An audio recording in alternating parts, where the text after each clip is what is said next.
Welcome to Sleepy Crimes. I am Anna, your host. Tonight, we drift into the shadows of the Queen Elizabeth II. The year is 1985, and we find ourselves standing upon the damp, weathered docks of Southampton. The air is heavy, saturated with the thick, clinging scent of sea salt and the sharp, metallic tang of the harbor. The moon is a silver sliver hidden behind a heavy veil of low-hanging clouds, casting only the faintest, ghostly shimmer across the surface of the English Channel. Before us looms a titan of the sea, a silhouette so vast and imposing that it seems to swallow the very stars. The Queen Elizabeth II, the crown jewel of the Cunard Line, rests against the quay, her massive black hull merging perfectly with the deep darkness of the midnight hour. Every surface is slick with the night mist, and the silence of the harbor is broken only by the rhythmic, mournful creak of the ship's massive frame against the pier. Look up at her, stretching nearly 1,000 feet into the gloom. Her white superstructure rises like a pale, jagged cliffside, punctuated by long rows of glowing portholes that look like tiny, amber eyes watching the shore with a quiet, unblinking intensity. In 1985, she is a symbol of unparalleled luxury, a floating city designed for the elite and the adventurous alike. But tonight, there is a stillness that feels heavier than usual, a sense of gravity that goes beyond her sheer physical displacement. The gangways are being retracted, the heavy iron teeth of the ship pulling back from the land. You can hear the rhythmic groan of the massive mooring lines, thick as a man's thigh, straining against the iron bollards as the tide begins to pull. The hemp and nylon fibers cry out under the immense pressure of 65,000 tons of steel, a sound that resonates through the quiet air of the docks. Take a deep breath. The cold night air fills your lungs, carrying the smell of diesel, old, seasoned wood, and the deep, ancient cold of the Atlantic. There is a vibration beginning to travel through the concrete of the dock, a low-frequency pulse that you feel in your chest more than you hear with your ears. Deep within the belly of the beast, the steam turbines are awakening. These engines, marvels of mid-century engineering, are churning, turning immense heat into steady motion, preparing to push this mountain of metal out into the open sea. It is a slow, methodical process, a symphony of industrial power. There is no rush here. The midnight departure is a choreography of shadows and sound, performed 1,000 times, yet tonight, every single movement feels weighted with a strange, unspoken significance. On the decks far above, white-jacketed stewards move like ghosts behind the polished glass of the observation lounges. They are meticulously polishing brass, straightening heavy velvet curtains, and preparing for a journey that many passengers believe will be a simple, routine crossing of the North Atlantic. But as the clock hands merge at the top of the dial, marking the official start of a new day, the final whistle blows. It is a sound that defies description, a sound that vibrates through the very marrow of your bones. 3 long, mournful blasts roll out across the city of Southampton, a haunting goodbye that lingers in the damp air long after the echoes have faded into the forest. It is the call of the deep, a signal to the world that the Queen is leaving her terrestrial home and returning to the isolation of the waves. Slowly, almost imperceptibly, the gap between the ship and the pier begins to widen. A sliver of churning, frothy water appears, illuminated by the dockside floodlights. The water is a deep, bruised purple, swirling with the white foam created by the powerful bow thrusters. You can see the dark shapes of the tugboats, like small, determined beetles, nudging the Leviathan away from the concrete wall.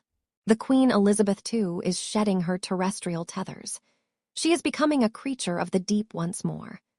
As she moves, the air around her shifts, creating a soft, warm breeze that carries the heat of the engine rooms up to the shivering observers on the shore. The massive hull slides past with a quiet, terrifying grace, a mountain moving through the dark. The lights of the terminal begin to recede. The harbor master's office, the cranes, and the stacked shipping containers all begin to shrink as the ship finds the center of the deep channel. The vibration intensifies, settling into a steady, hypnotic hum that will become the constant soundtrack for the next 5 days and nights. This is the rhythm of the voyage, a heartbeat that never falters. The salt spray begins to mist against the windows of the lower decks, leaving crystalline patterns on the cold glass. Out there, beyond the safety of the Solent, lies the vast, uncaring expanse of the ocean.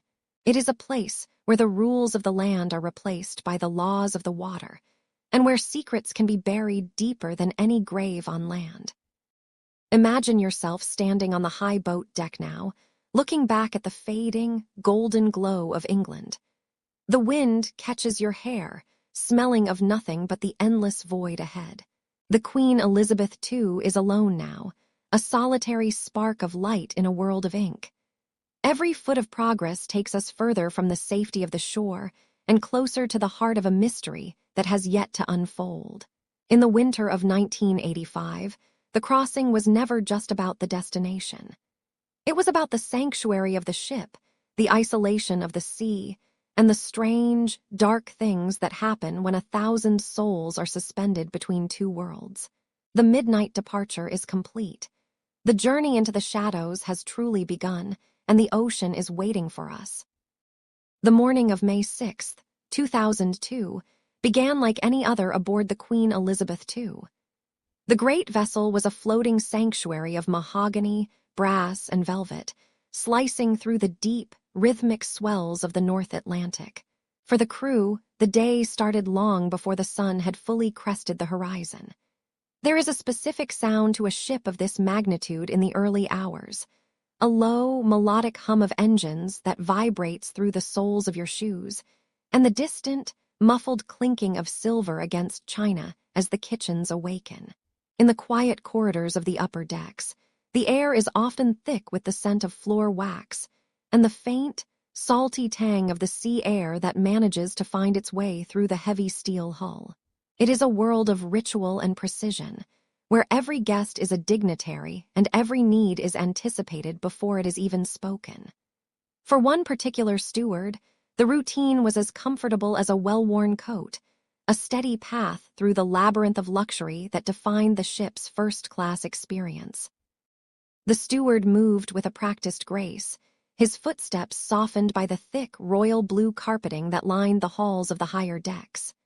On his arm, he carried the weight of a heavy silver tray, laden with the morning's requirements, freshly pressed coffee, golden toast, and the daily news from the world they had left behind on the shore. He reached the door of Suite 704, a prestigious corner of the ship where the walls seemed to hold the secrets of decades of high society travelers. Usually, by this time, there would be some sign of life, the sound of a radio, the soft murmur of conversation, or the rustle of sheets as the occupants prepared for a day of leisure. But as he approached the door, he noticed something that disrupted the morning's harmony. Resting on the small wooden table just outside the entrance was a tray from the previous evening. It remained exactly as it had been delivered many hours prior. The lid of the silver cloche was still in place, the water in the crystal carafe had gone flat, and the linen napkin remained folded in its crisp, triangular shape. It was a small detail, but on a ship where excellence is measured in minutes, an untouched meal is a glaring inconsistency. He paused, the heavy tray in his hands suddenly feeling much more substantial. He shifted its weight and offered a polite, rhythmic knock against the polished wood of the door. There was no answer. He waited for 10 seconds, then 20, listening to the silence that seemed to radiate from within the suite. The hum of the ship continued around him, the distant laughter of a group heading toward the dining room, the sound of a vacuum cleaner echoing from a far-off stairwell. Yet from 704 there was nothing. He knocked again, more firmly this time, his voice a soft, professional inquiry as he called out to the guests. Still, the silence persisted. A sense of professional concern began to knit itself across his brow. He knew the occupants of this room, a retired couple who had seen much of the world, and were known for their punctuality and kindness. They were not the sort to sleep through a scheduled delivery. With a steady hand, he reached for his master key, the metal cool and heavy against his palm. He took a deep breath, expecting to find the couple perhaps deeply asleep or merely distracted by the view from their balcony. As the lock clicked open and the heavy door swung inward, the steward was hit by a sensation that defied all logic. It was not the sight of the room that stopped him in his tracks, but the temperature. A wave of biting, unnatural cold swept over him, as if he had stepped from a warm summer afternoon directly into a walk-in freezer. It was a physical blow that caused the hair on his arms to stand up and the breath to catch in his throat. This was not the pleasant, climate-controlled coolness one expects in a luxury cabin. This was a deep, penetrating chill that felt as though it belonged in the depths of winter. The air was perfectly still, devoid of the usual soft circulation of the ship's ventilation system. He stepped further into the room, his eyes scanning the space. The curtains were drawn tight, blocking out the morning sun, leaving the suite in a state of perpetual twilight. The shadows seemed longer here, stretching across the fine furniture and the plush bedding. Despite the darkness, he could see the frost-like mist of his own breath blooming in the air before him, a ghostly white vapor that vanished as quickly as it appeared. Confused and shivering, the steward's gaze moved toward the wall near the entrance where the thermostat was located. He expected to find it turned down to its lowest setting, perhaps a malfunction in the ship's complex internal works. But as his eyes focused on the small dial, he felt a new kind of dread. The heater was not off.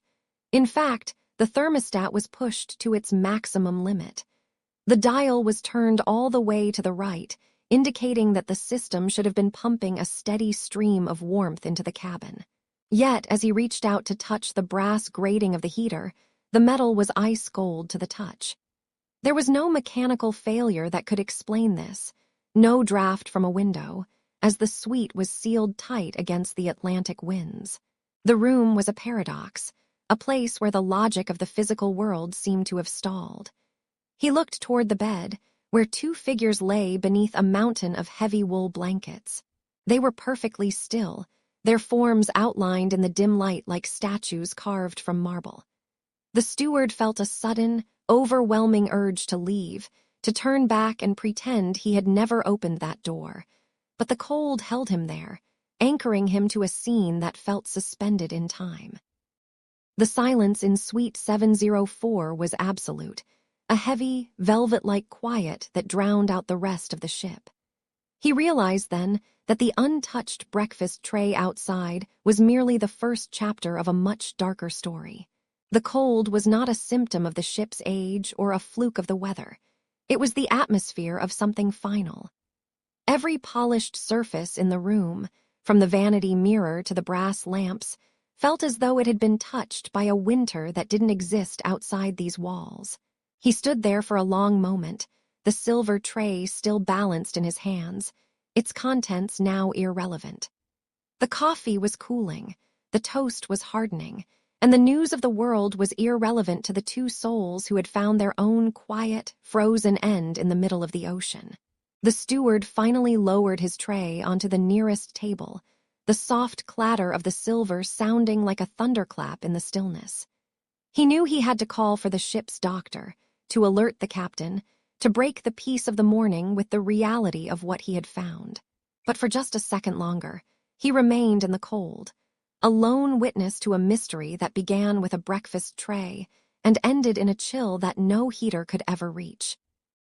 The air inside Suite 704 felt different than the salty, wind-whipped corridors of the ship. It was stagnant, smelling faintly of expensive jasmine and the cedarwood lining of the heavy wardrobes. The investigator took a slow step forward, the thick pile of the navy blue carpet swallowing the sound of his shoes. Behind him, the door clicked shut with a muffled thud, sealing him away from the distant hum of the engines and the rhythmic splash of the Atlantic against the hull. The silence here was thick, like a physical weight pressing against his eardrums. He moved toward the small vanity area, where a single lamp cast a warm, amber glow over the polished mahogany desk. The light flickered slightly, a subtle reminder of the massive power surging through the Queen Elizabeth II as she cut through the dark waters of the Northern Crossing. Sitting atop the desk was a single sheet of stationery, its cream-colored surface brilliant against the dark wood. It was high-quality, mid-weight paper, the kind synonymous with the Cunard Line's highest tiers of service. At the top left corner, the house flag was embossed in a deep, regal red. It looked untouched at first glance, but as the investigator leaned in, he saw the ink. A fountain pen, its cap removed and cast aside, lay resting just inches from the page.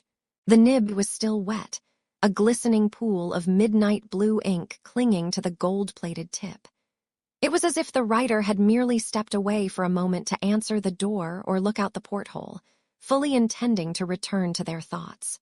But the seat was empty, and the room remained a tomb of unanswered questions. He adjusted his glasses, focusing on the delicate handwriting that danced across the page. It was a copperplate script, elegant and precise, with long, looping ascenders that spoke of an education from a different era.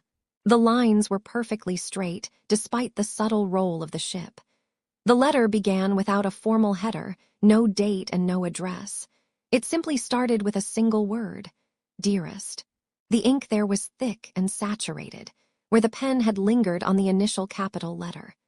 From there, the message unfolded in a hurried but controlled blur of emotion. The writer spoke of the fog rolling in over the bow, and the way the lights of the great lounge seemed to shimmer like stars when viewed through the mist. It was poetic, almost melancholic, the words of someone who felt deeply connected to the isolation of the sea.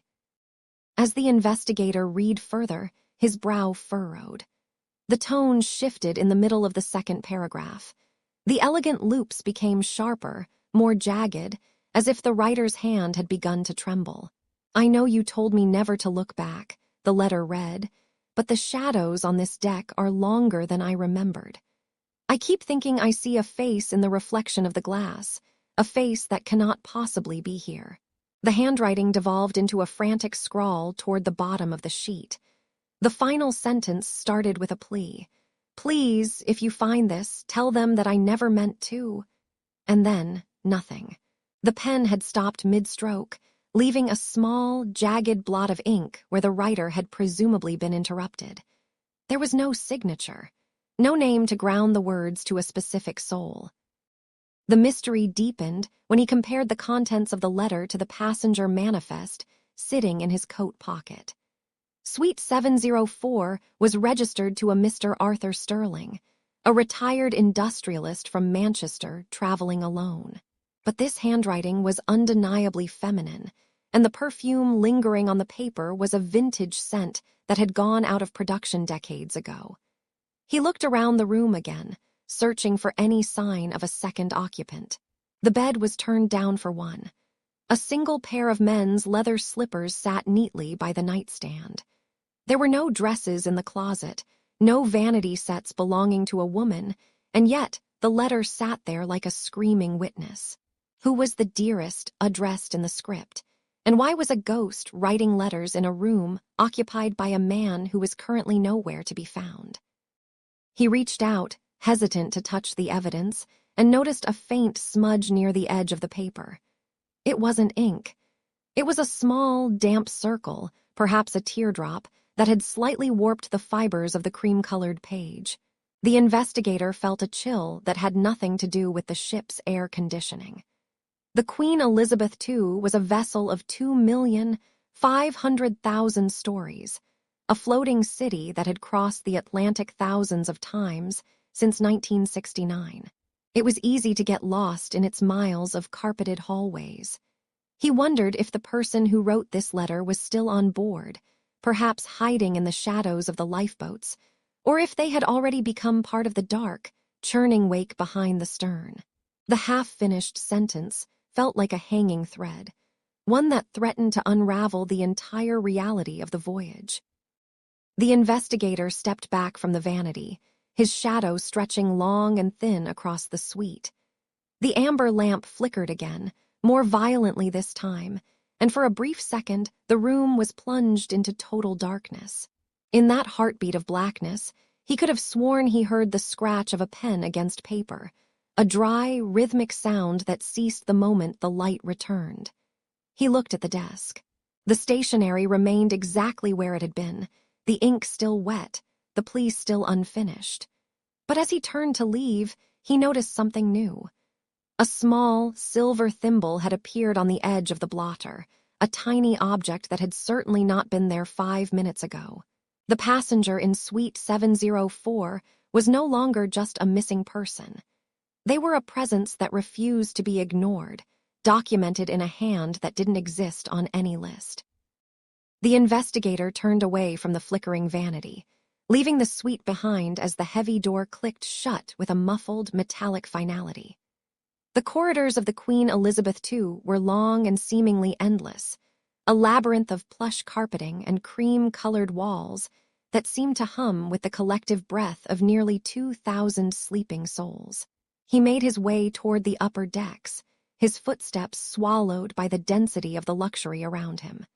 To understand the disappearance, he knew he had to ascend to the nerve center of the vessel, the mahogany-lined bridge where the decisions of that night were etched into the logbooks.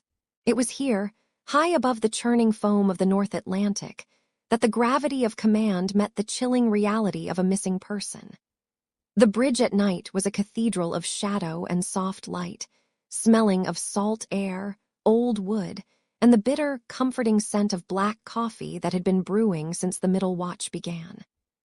On that particular evening in October of 1991, the atmosphere on the bridge was thick with a tension that surpassed the usual vigilance required for navigating the open sea. Captain Robin Woodall stood by the forward windows, his silhouette a sharp contrast against the deep, bruised purple of the horizon. The Queen Elizabeth II was slicing through the water at a steady 28 knots, a silver needle sewing through the dark fabric of the ocean. Behind him, the glow of the radar screens cast a pale, rhythmic amber light across his face. Each sweep of the radar arm was a pulse, a heartbeat in the silence. The instruments whispered in their own language of clicks and low hums, while outside, the wind howled a low, mournful tune against the thick glass. It was a fine night, the stars appearing as cold diamonds scattered across a velvet cloth. Yet the captain felt the weight of the ship pressing down upon him more heavily than ever before. The quiet was shattered not by a loud noise, but by a hushed, urgent report from the first officer. A passenger was unaccounted for, not simply late for dinner or lost in the Grand Lounge, but truly, inexplicably gone from their cabin. The captain did not move immediately. He allowed the information to settle like sediment at the bottom of a glass. To govern a ship of this magnitude is to manage the delicate equilibrium between safety and the illusion of security. If he sounded the general alarm, the piercing whistles and the voice of authority over the loudspeakers would tear through the peaceful sleep of every family on board, potentially igniting a panic that could be more dangerous than the disappearance itself. He looked out into the great blackness of the water, knowing that at this speed, the ship had already traveled several miles since the last confirmed sighting of the missing woman. This was the moment of the captain's discretion. It was a heavy, lonely power, rooted in centuries of maritime tradition, where the master's word was the only law between the sky and the sea. He turned to his officers, his voice barely rising above a whisper, and ordered a quiet search. It was a specialized protocol, a ghost search designed to be invisible to the untrained eye. Security teams were dispatched not in uniform, but in dark, discreet attire, slipping through the service corridors and the engine rooms like shadows. The stewards were alerted under the guise of a routine maintenance check, moving through the staterooms with practiced grace, checking the balconies and the lifeboats with flashlights whose beams were carefully shielded. They were looking for a sign, a discarded slipper, a note, or perhaps the person herself, huddled in some forgotten corner of the massive steel island. As the quiet search expanded, the bridge became a theater of muted activity. The captain studied the charts, calculating the drift and the temperature of the water, which sat at a bone-chilling 42 degrees Fahrenheit. He knew the statistics, though he kept them locked behind a stoic expression. A person in that water would have only minutes before the cold claimed them. On the bridge, the mahogany panels seemed to absorb the sound of the frantic phone calls being made to the various departments. Every closet, every pantry, every ventilation shaft was being scrutinized. The tension was palpable among the crew, a shared secret that vibrated through the floorboards. They were a community of 2,000, yet in this hour, they were divided into those who slept in blissful ignorance and those who prowled the dark, searching for a ghost in the machinery of the great liner. The investigator, standing on the observation wing now, could almost feel the phantom presence of that night.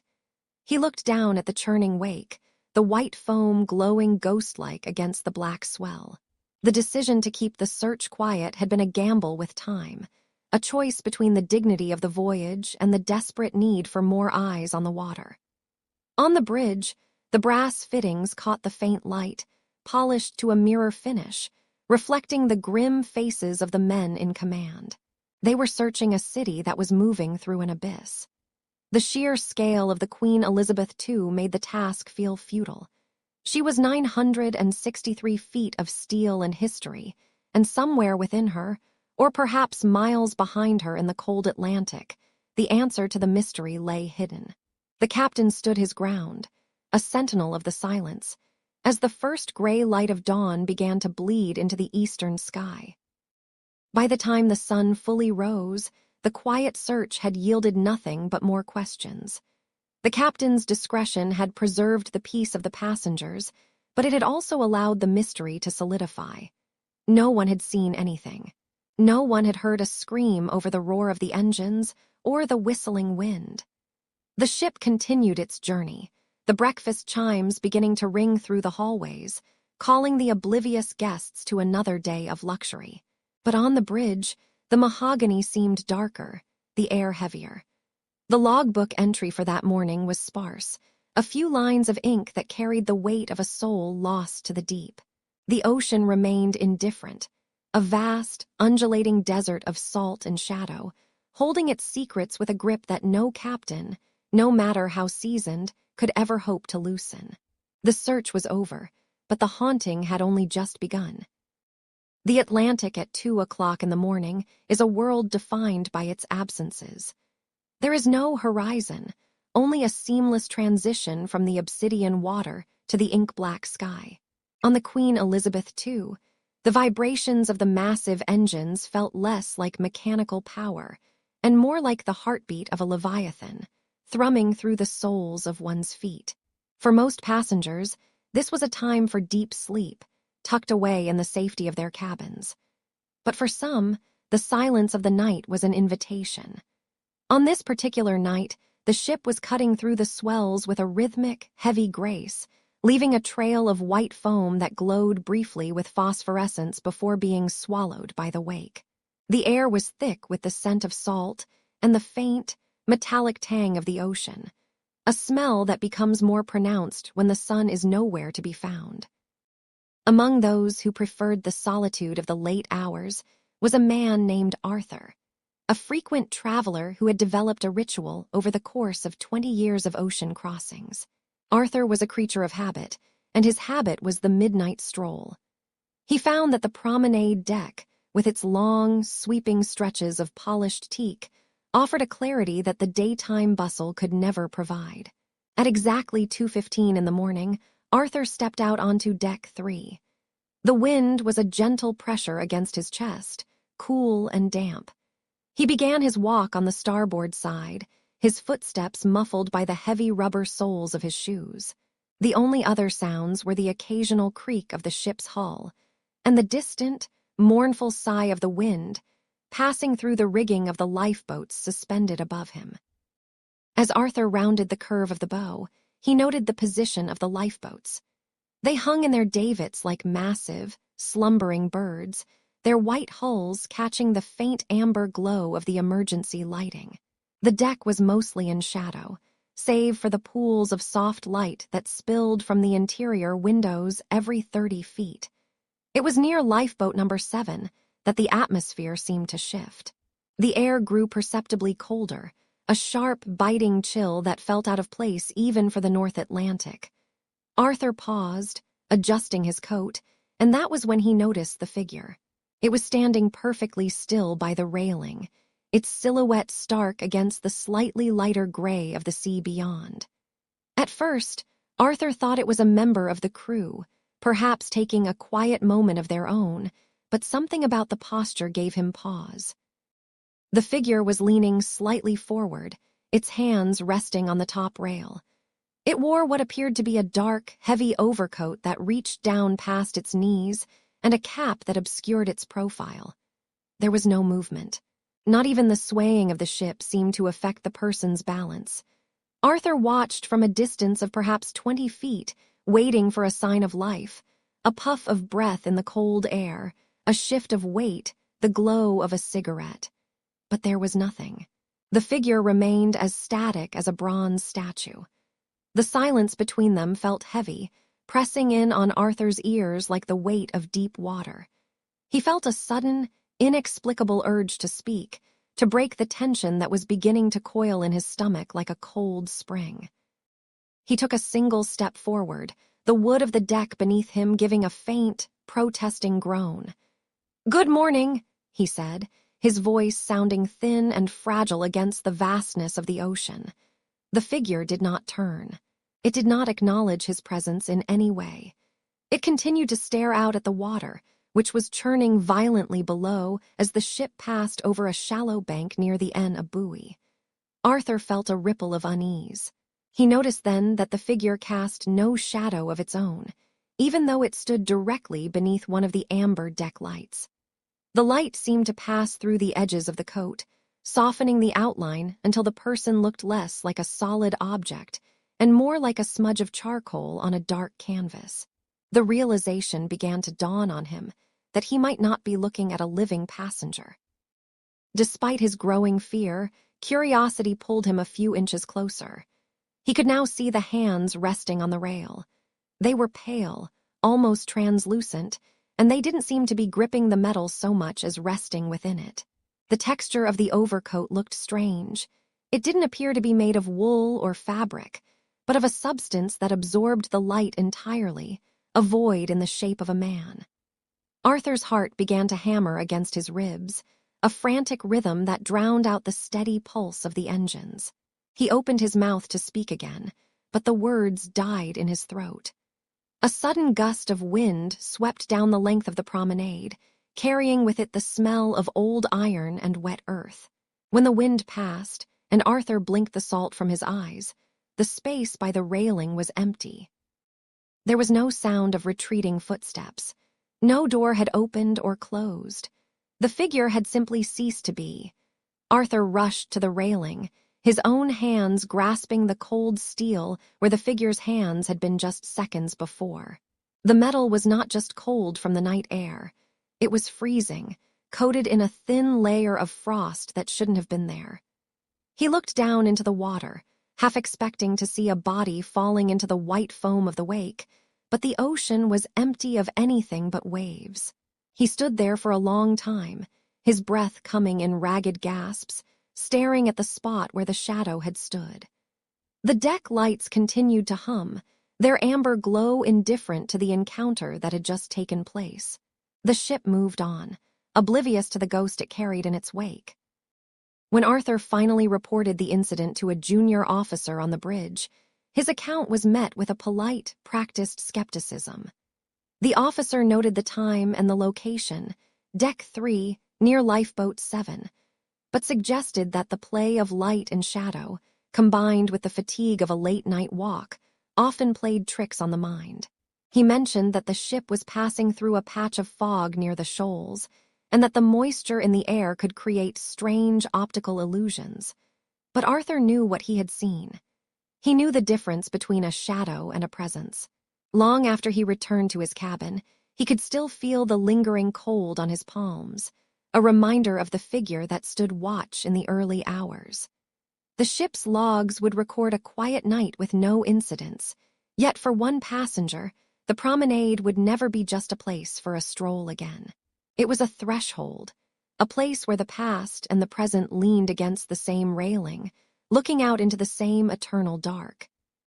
The heavy brass-handled door of the bridge clicked shut behind Arthur, leaving him alone in the dimly lit companionway. The officer's polite dismissals still rang in his ears, sounding like the rehearsed lines of a man paid to keep the peace rather than find the truth. The air in this part of the ship was pressurized and filtered, carrying a faint scent of ozone and expensive floor wax. Arthur stood still for a moment, listening to the muffled heartbeat of the Queen Elizabeth II. Below his feet, the massive turbines turned with a rhythmic, low-frequency hum that vibrated through the soles of his shoes. It was a reassuring sound to most, a sign of mechanical perfection, but tonight it felt like a low, persistent growl. He pulled his coat tighter around his shoulders. The skepticism he had encountered on the bridge had not dampened his resolve. Instead, it had sharpened it into a cold, hard needle of curiosity.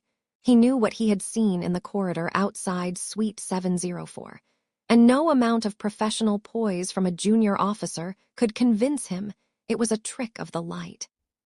He began his descent toward the purser's office, moving through the labyrinthine layers of the great ocean liner. At this hour, the grand staircases were deserted, their plush red carpeting swallowing the sound of his footsteps. The shadows of the ornate railings stretched long and thin across the walls, shifting as the ship took a slow, majestic roll in the Atlantic swells. Arthur passed the closed doors of the boutiques and the silent, darkened entrance of the Grand Lounge, where only hours ago the air had been thick with the sounds of a jazz quartet and the clinking of crystal. Now there was only the ghost of a perfume and the distant, metallic creak of the hull. He reached the lower lobby, where the administrative heart of the ship resided behind a polished mahogany counter. A single green shaded lamp glowed on the desk, casting a pool of emerald light over an empty chair.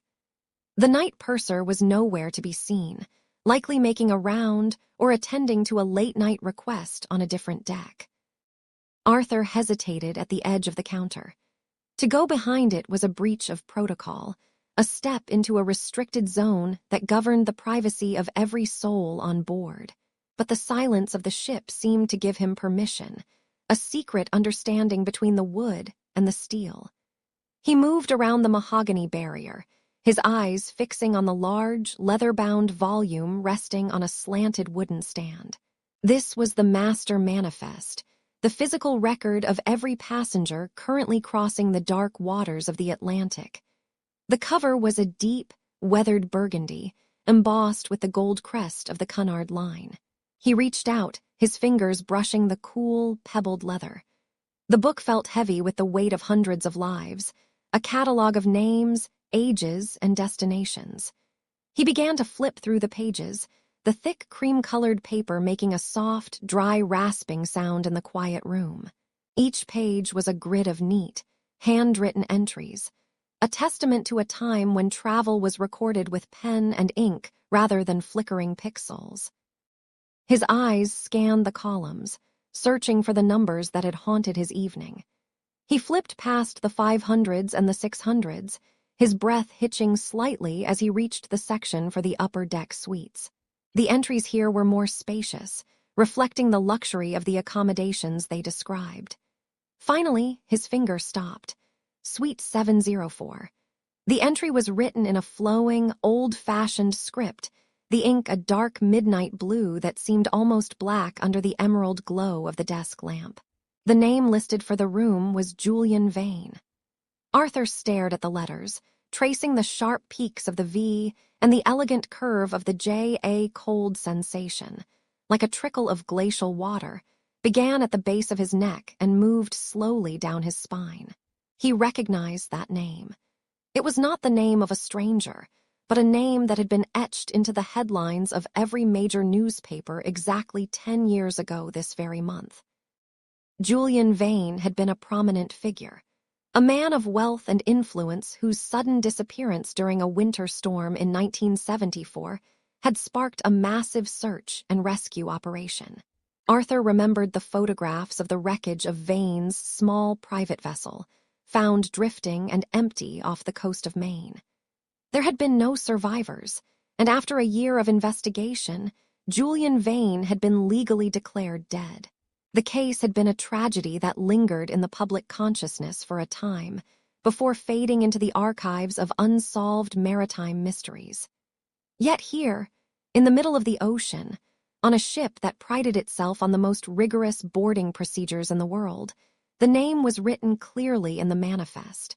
There were no notes of cancellation, no red lines drawn through the entry.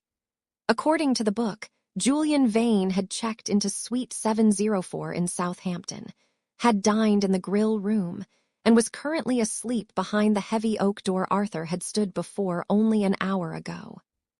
Arthur felt a sense of vertigo, as if the ship had suddenly pitched into a deep trough.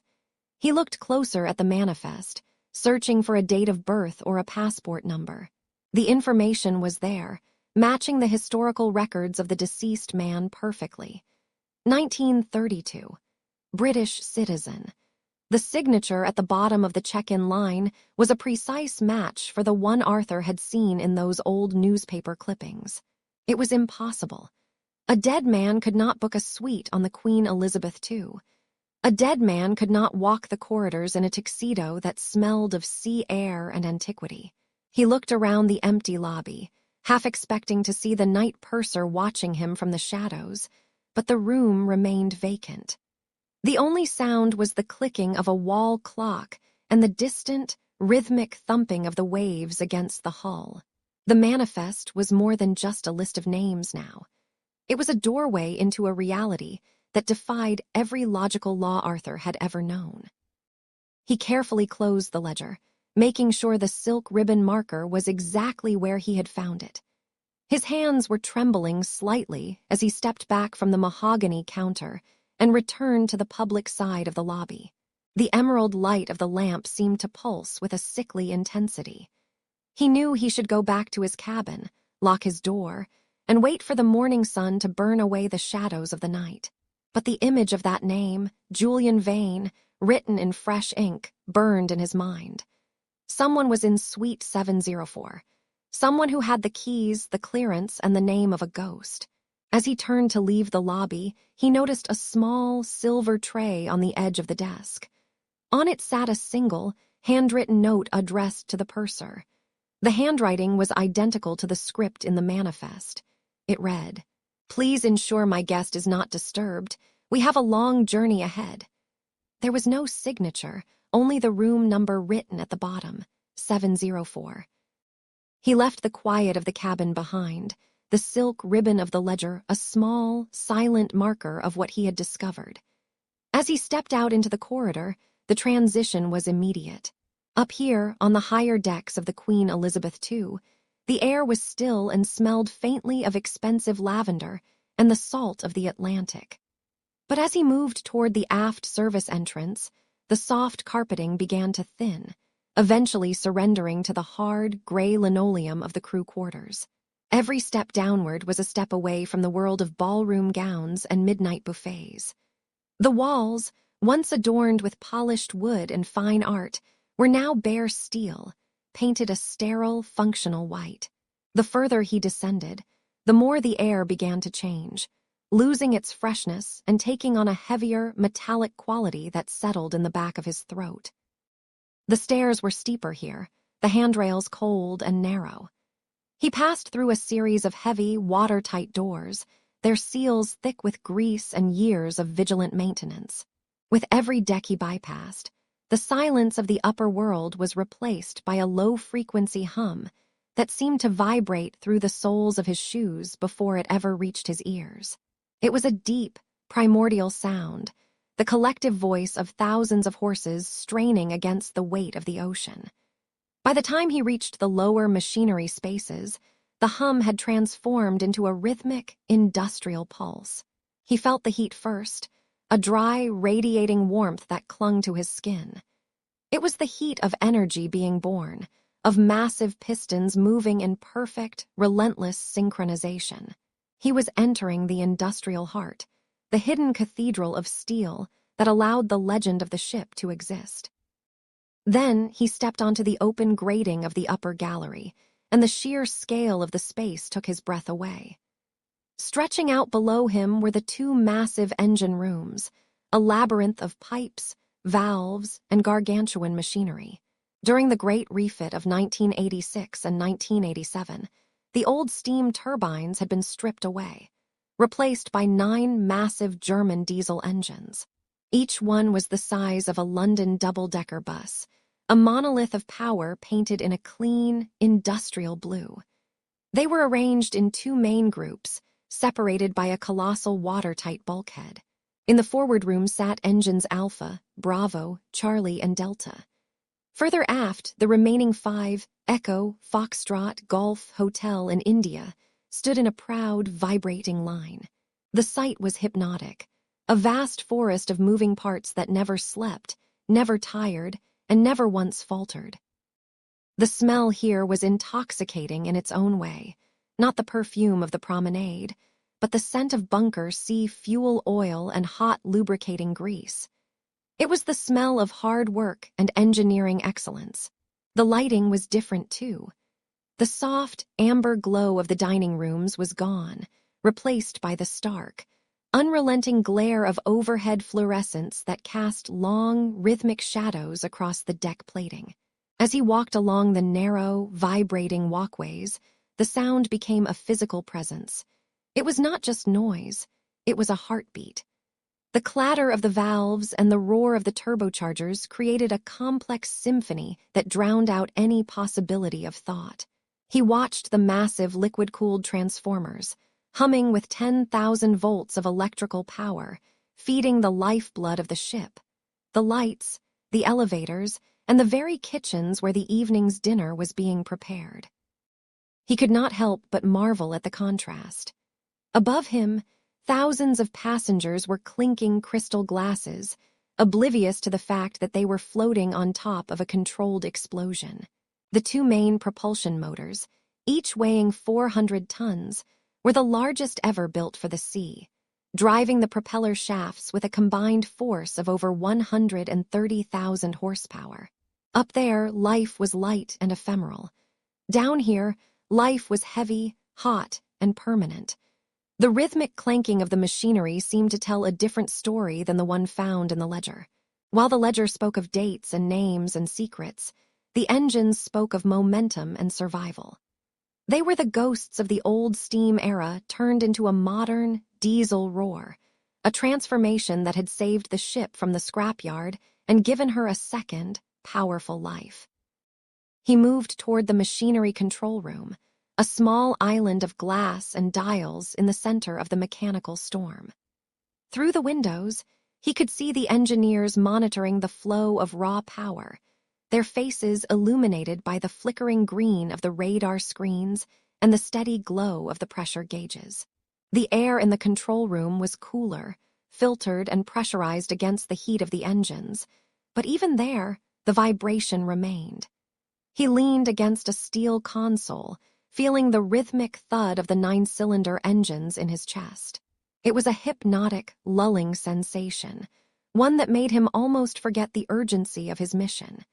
He looked out over the sea of steel, his eyes searching for something that did not belong in this world of precision and logic. Amidst the pipes and the pounding pistons, he realized that if a secret was to be hidden on the Queen Elizabeth II, there was no better place than here, buried deep within the echoes of the engine room, where the noise was loud enough to hide any scream, and the heat was intense enough to melt away any trace of the past. He adjusted his grip on the flashlight, the metal cool in his sweaty palm, and began to descend the final ladder into the shadows. The transition from the open roar of the engine room to the interior of the machinery control room was like stepping into a vacuum. One moment, the air was a living thing, pulsing against your skin with the heat of 9 massive diesel generators. The next, it was filtered, cool, and strangely still. Behind the glass of the control room, the chaos of the Queen Elizabeth II felt distant, almost academic. Rows of dials and illuminated screens lined the walls, their needles flickering in tiny, rhythmic dances that tracked the lifeblood of the ship. The green glow from the console reflected off the heavy glass, casting long, emerald shadows across the floor. In the center of this quiet island sat a single metal desk, bolted firmly to the deck plates. And there, resting on a velvet cloth that looked entirely out of place among the steel and plastic, was the object that had brought everything to a standstill. It was a jewelry box, though that name seemed too delicate for it. It was a heavy, reinforced safe disguised as a traveler's chest, bound in dark leather and secured with a lock that predated the ship's own sophisticated computers. Standing over the desk was a man named Arthur, a locksmith who had served on the Cunard line for nearly 30 years. His hands were steady, despite the subtle vibration of the deck beneath his boots. He did not use modern drills or electronic bypasses. Instead, he worked with a set of slender steel picks, their handles worn smooth by decades of use. Beside him, the lead engineer watched in silence, his arms crossed over a grease-stained jumpsuit. The engineer had found the box tucked behind a false panel in the chief steward's private office during a routine inspection of the ventilation ducts. It hadn't been on any inventory list since the ship's maiden voyage in 1969. Arthur leaned in close, his ear pressed near the keyhole, listening for the internal language of the tumblers. He moved with a glacial patience, his fingers feeling for the tiniest resistance in the metal. The air in the room felt thick with the scent of old paper and ozone, a sharp contrast to the salty breeze that usually swept through the upper decks of the Queen Elizabeth II. For 45 minutes, the only sound in the control room was the rhythmic clicking of Arthur's tools and the distant, muffled thrum of the propellers pushing the ship through the dark Atlantic waters. Each click seemed to echo, a small victory against the secrets of the past. Arthur adjusted his spectacles, the light from the overhead lamps glinting off the lenses.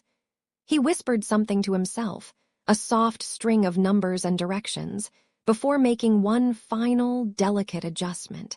Then it happened. A heavy, mechanical thud resonated through the desk. It wasn't just the sound of a lock turning. It was the sound of a seal being broken after half a century of silence. The lid of the box resisted at first, the leather hinges stiff and dry, but as Arthur applied steady pressure, it groaned open. A faint puff of dust escaped, swirling in the green light of the computer monitors. The engineer leaned forward, his breath hitching, expecting the shimmer of diamonds or the dull weight of gold bars. But the box held something far more haunting. Inside the box, resting on a bed of faded blue silk, was a stack of photographs. They were not the vibrant, glossy prints of the modern era, but older, sepia-toned images with scalloped edges that had begun to yellow with time. Arthur reached in with a pair of silver tweezers, lifting the first photograph with the reverence one might show a religious relic. It depicted a woman standing in a lush, walled garden. She was wearing a high-collared coat from the late 1950s, her hair styled in a perfect, rigid bob. She wasn't smiling. She was looking past the camera, her expression one of profound longing. As they sifted through the images, they found more of the same woman. She was at a train station, then sitting at a small cafe table, and finally standing before a grand, stone doorway. There were no names written on the back, no dates, and no locations. Just the silent testimony of a life lived in the shadows of the world's most famous ocean liner. The engineer wiped a smudge of oil from his forehead, his eyes fixed on the final item resting at the very bottom of the chest.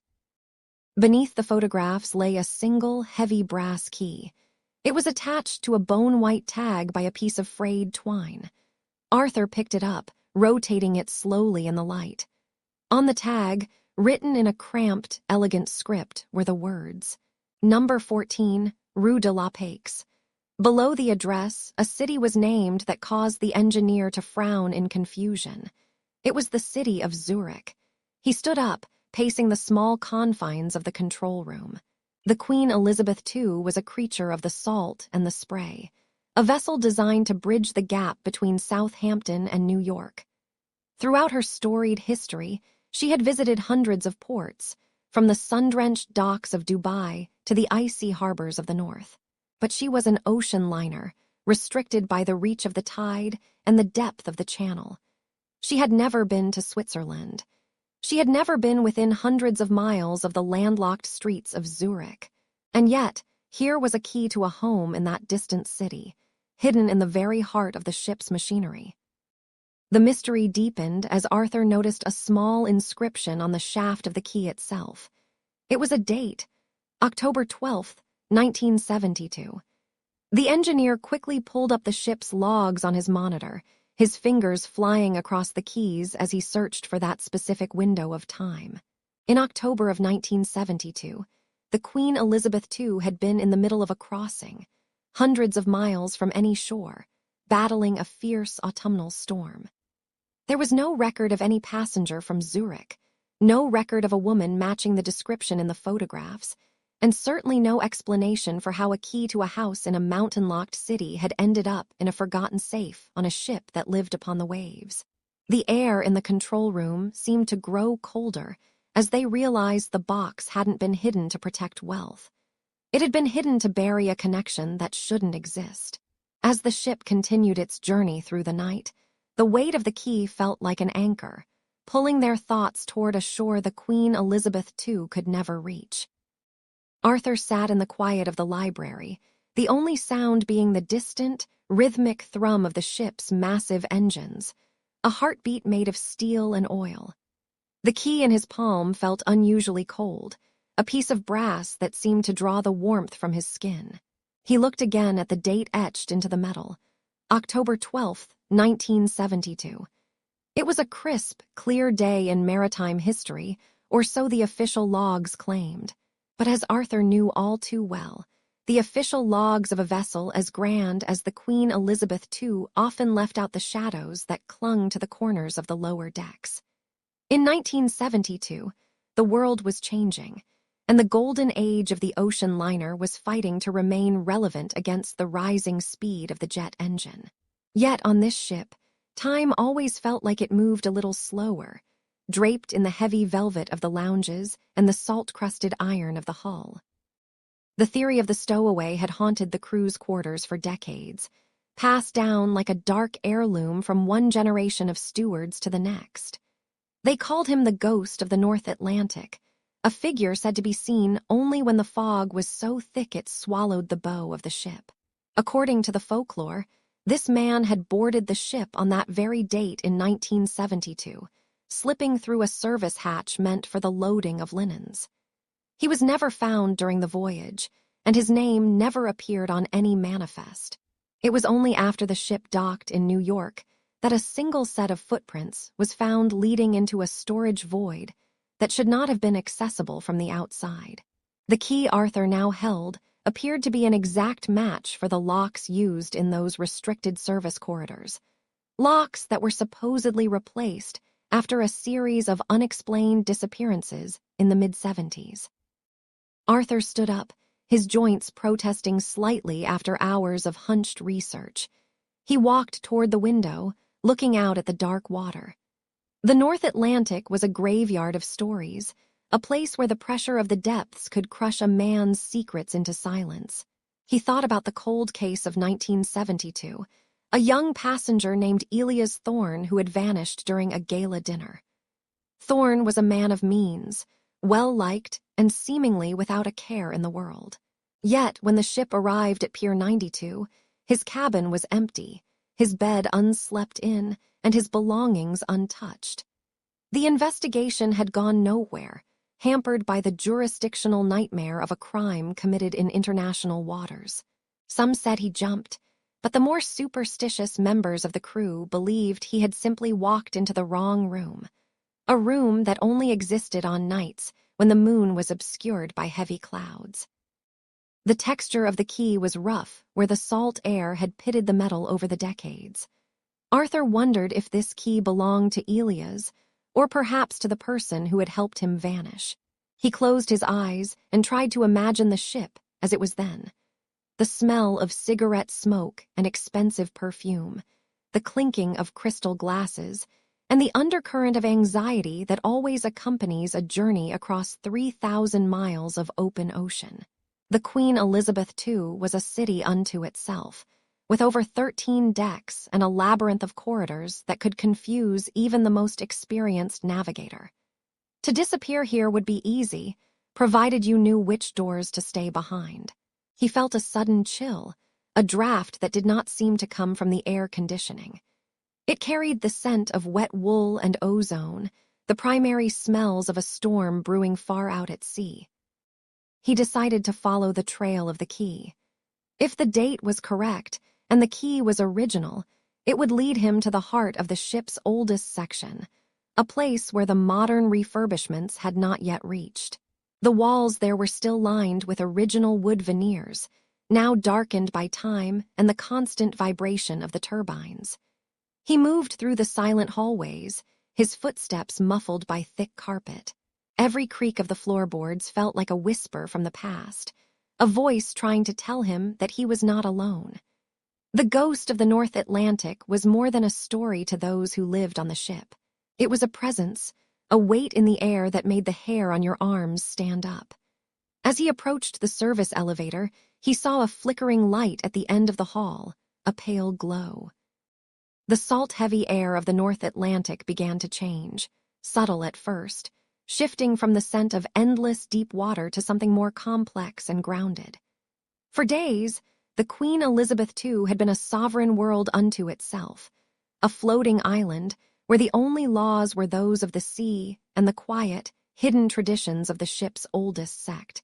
But as the clock neared 4 a.m, the horizon began to bleed a pale, artificial gold. The isolation of the open ocean was dissolving. From the railing of the boat deck, the water no longer looked like an infinite black velvet. Instead, it took on a murky, restless green, churned by the proximity of the coast. The steady, rhythmic thrum of the massive engines seemed to deepen, a low-frequency vibration that rattled the very marrow of the bones. It was the sound of a giant slowing down, preparing to yield its freedom to the rigid confines of the pier. The trail of the key, that heavy, cold piece of brass tucked deep into a pocket, felt more like a lead weight now. The secrets it unlocked were no longer just ghost stories whispered in the engine room.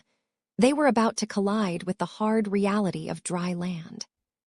Ahead, the Verrazano Narrows Bridge emerged from the morning mist like a prehistoric skeleton made of steel. It is a sight that has silenced travelers for decades, a monumental gateway that marks the end of the journey and the beginning of the scrutiny. The bridge spans 4,260 feet between its two great towers, structures that are so far apart that the engineers had to account for the curvature of the earth during their construction. The towers are actually 1 5/8 inches farther apart at their tops than at their bases. As the Queen Elizabeth II approached, the sheer scale of the vessel seemed to shrink. There is a legendary tension in this passage. At mean high water, the clearance beneath the bridge is approximately 228 feet.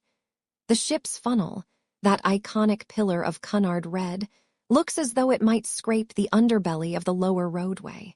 You can hear the ghostly hum of thousands of cars passing high above, a reminder of the millions of lives on land that know nothing of the shadows moving beneath them.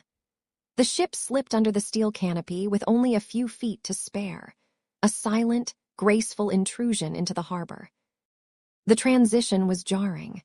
To the port side, the Statue of Liberty stood in her oxidized copper robes, a pale green sentinel watching the ship glide past. But the gaze of the statue felt different tonight. It wasn't a welcome. It was an observation. The Manhattan skyline began to rise out of the dark, a jagged crown of glass and light. The twin towers of the World Trade Center dominated the view, casting long, geometric shadows across the water of the upper bay. Every window seemed like an eye, thousands of them, blinking in the early morning light. The silence of the voyage was being replaced by the distant, muffled roar of the city.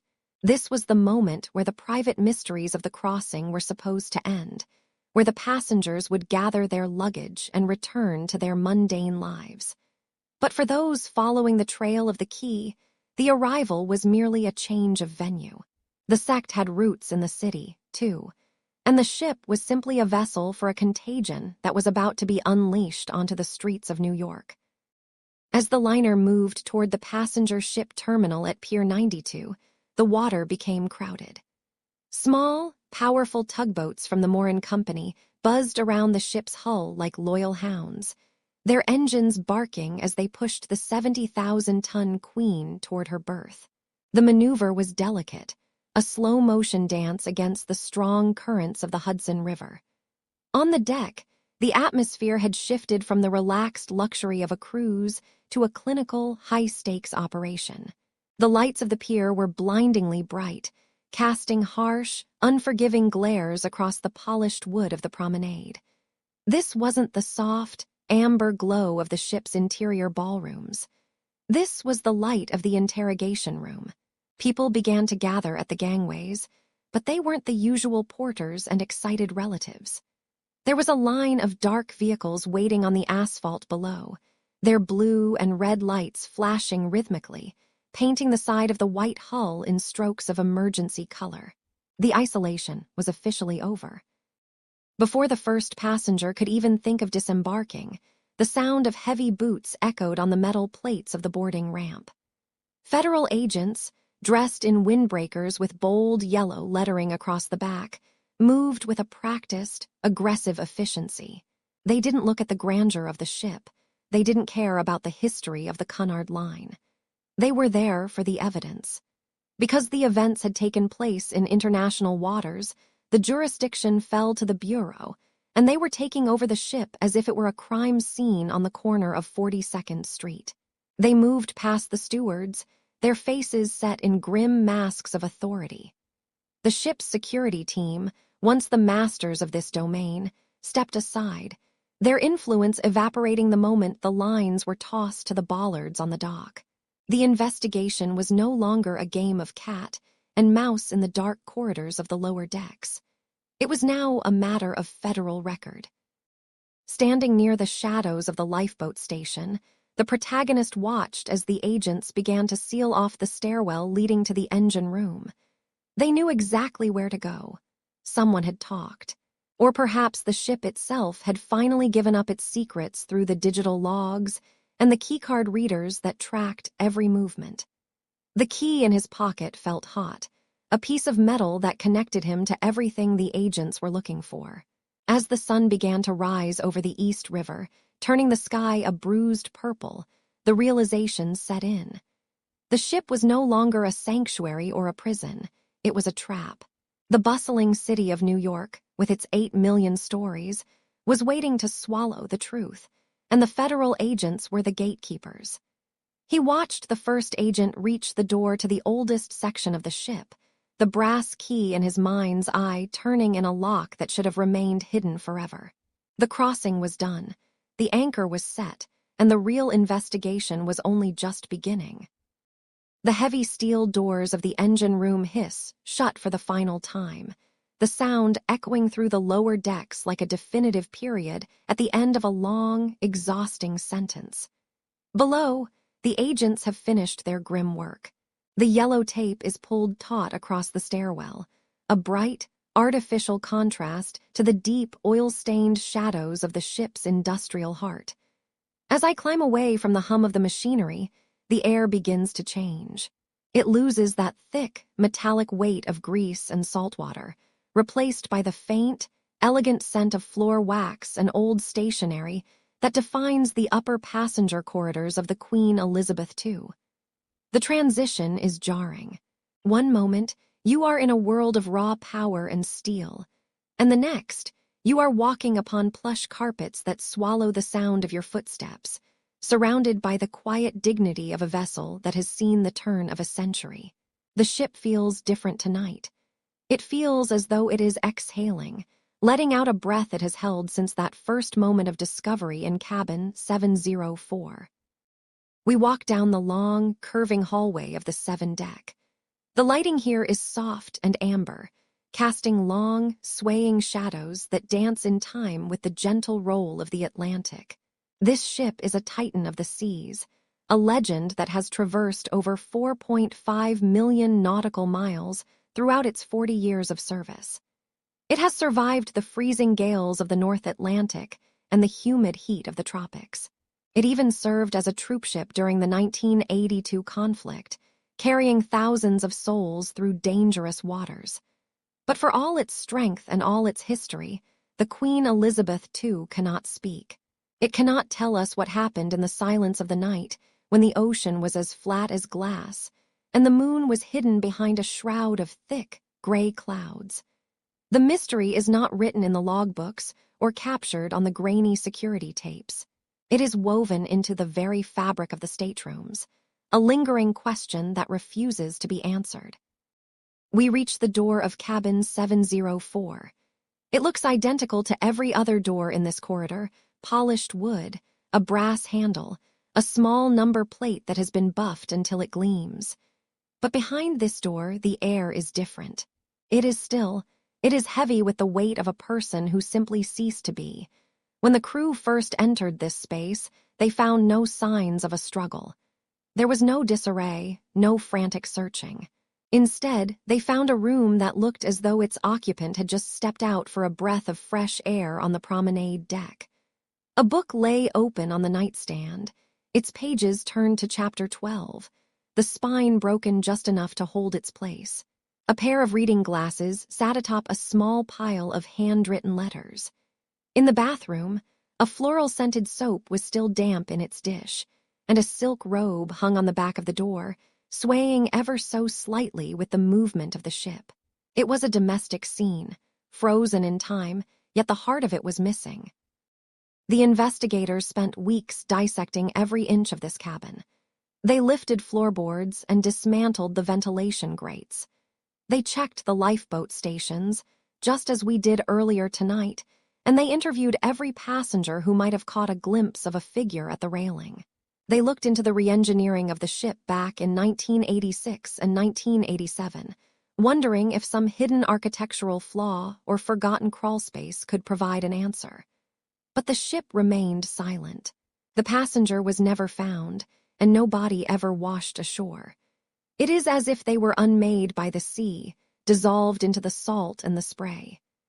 As I stand here now, looking at the empty armchair where they once sat, I can almost feel the chill that the crew spoke of, a biting, localized frost that no heating system can touch.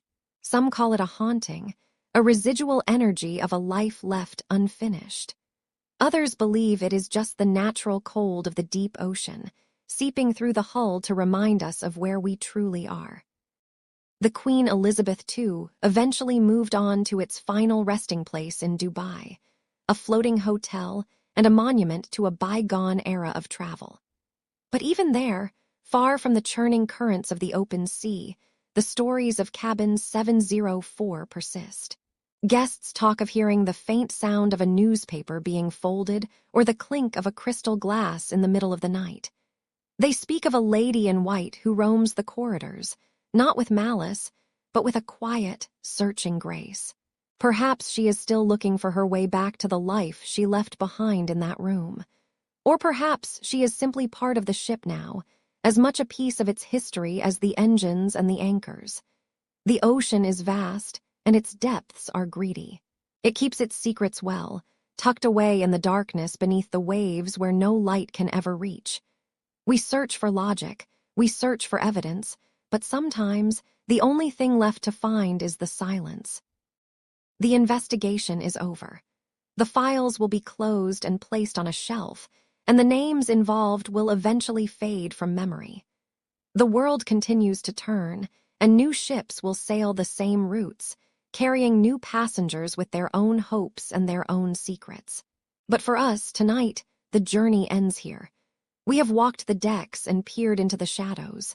We have listened to the echoes of the past and felt the cold breath of the unknown. There are no more doors to open and no more questions to ask. The waves will continue to lap against the hull, and the wind will continue to whistle through the rigging. But the mystery of cabin 704 is safely tucked away, a ghost in the grand machinery of time. It is time for us to step away from the railing and leave the dark waters behind. The case rests now. Let the details fade. You are safe. Close your eyes, breathe deeply, and have a good night. Sleep well.